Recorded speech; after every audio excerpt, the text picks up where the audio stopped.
What's happening, guys? Lord Beardo, Loot Nation. We are going back into the Lavaloonian conversation. In the last video, it was a lot of my raids and all high-ranked Lavaloonian, but I'm starting to realize that the Lavaloonian attack is going to be one of the most trending attacks moving forward after this update. They gave the balloons a nice little buff. They dropped their first bomb very fast, so all the people who were running Lavaloonian before this they're going to be awesome at this game pretty much for the next 3 months, especially in war.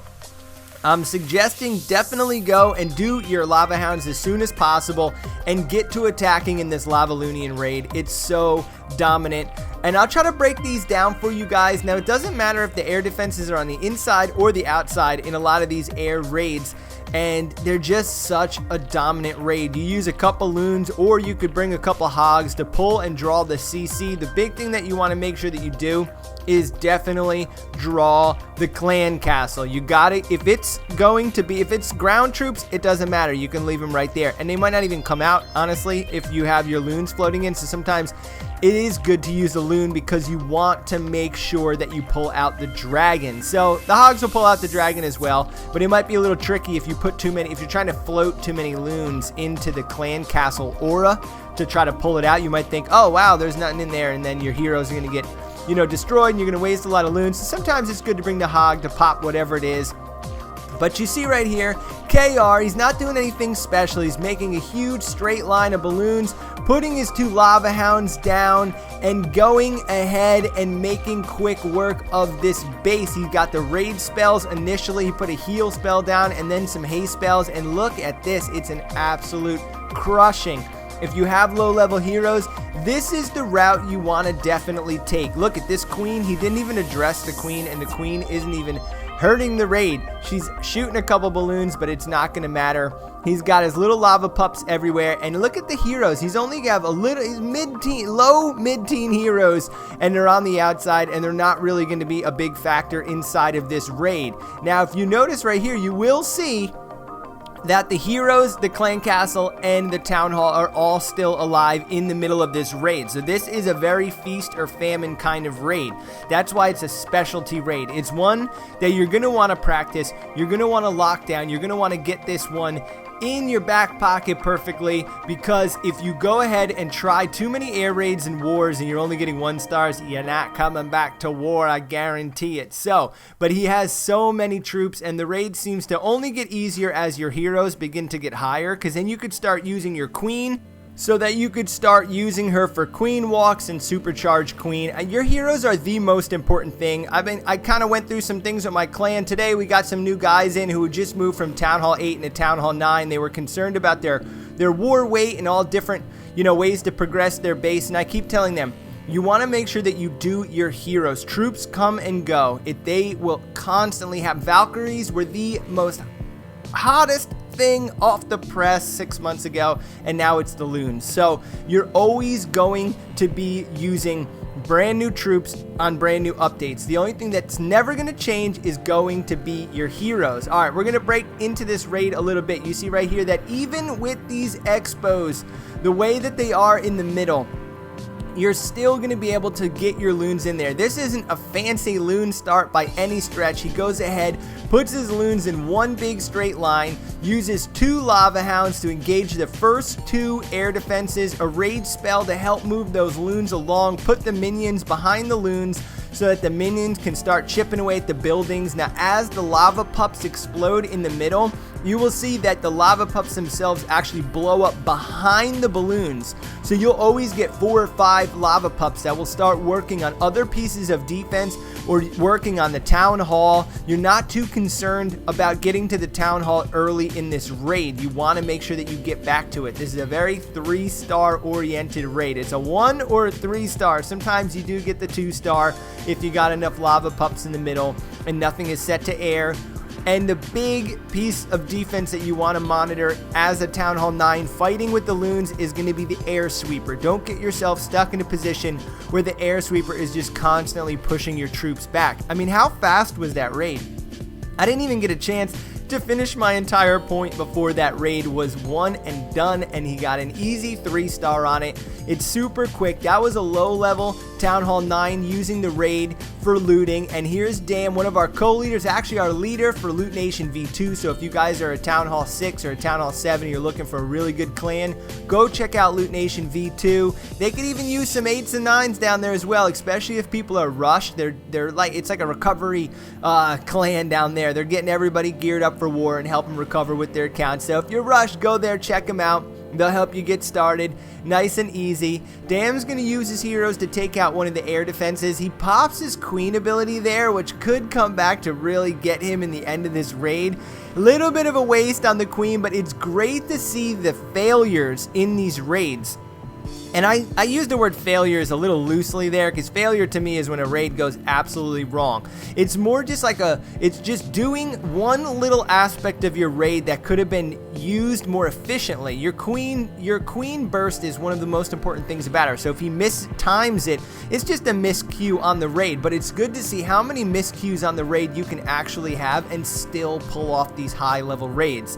Now you'll see he's using a lot of haste spells and not rage spells. And the big difference between the haste and the rage is going to be the fact that the balloons themselves don't deal out more damage. They're just quickly moving around. Now, being that you have so many balloons stacked up together, you don't need extra damage from your balloons when you have 15 balloons or 8 balloons dropping their bomb on one piece of defense. But the one thing that will be a problem is not getting to the next defense fast enough.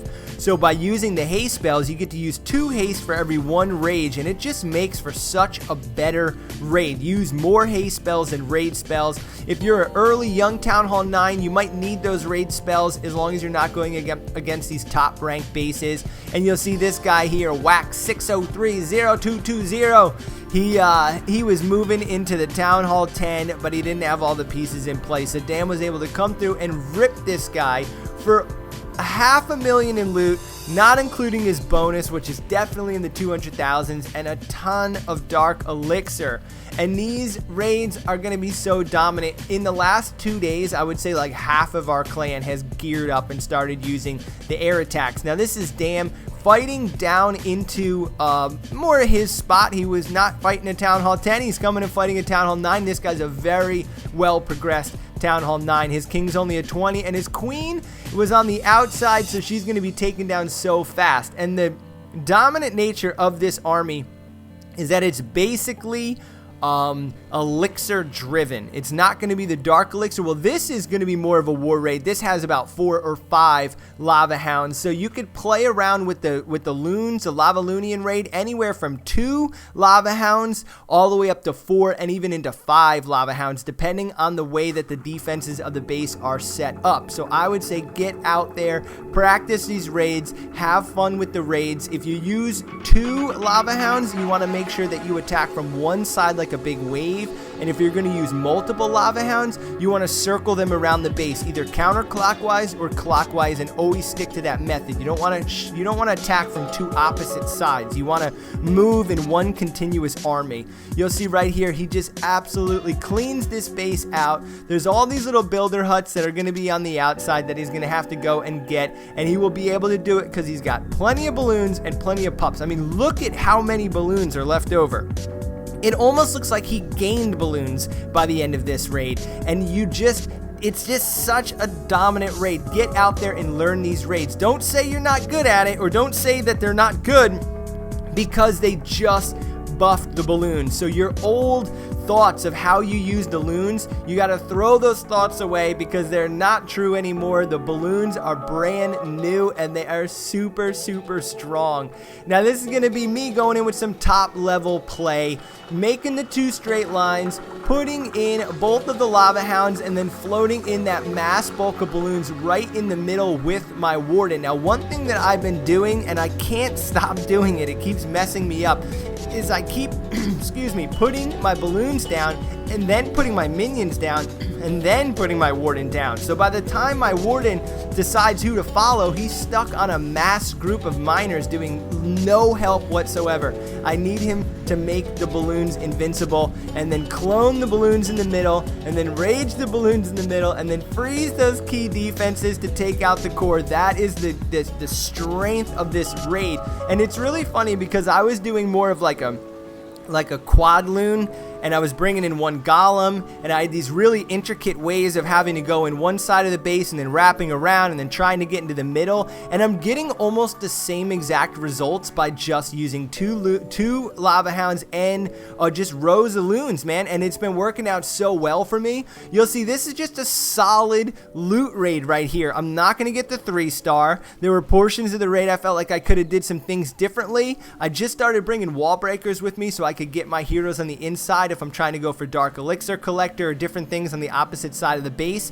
So that has been kind of fun, but this is just going to be an all-around trophy push, kind of an attack. I got to master it a little bit better for war. I'm not sure, maybe I'll try to do something with another lava hound, but it really comes down to the amount of balloons that you're using plus using the clone spell. I think my clone spell is like 1 or 2 from being max, so I can only multiply about 6 balloons, but that's 30 spaces for troops. That's so dominant to be able to just clone up and bring in 6 or 7 more loons in the middle of a raid, not have to get them to go over the wall or you would use a haste spell, just immediately have 7 extra balloons in one of the most key spots that you're fighting at is just such an important thing. And that's why comboing your spells in this raid is so important.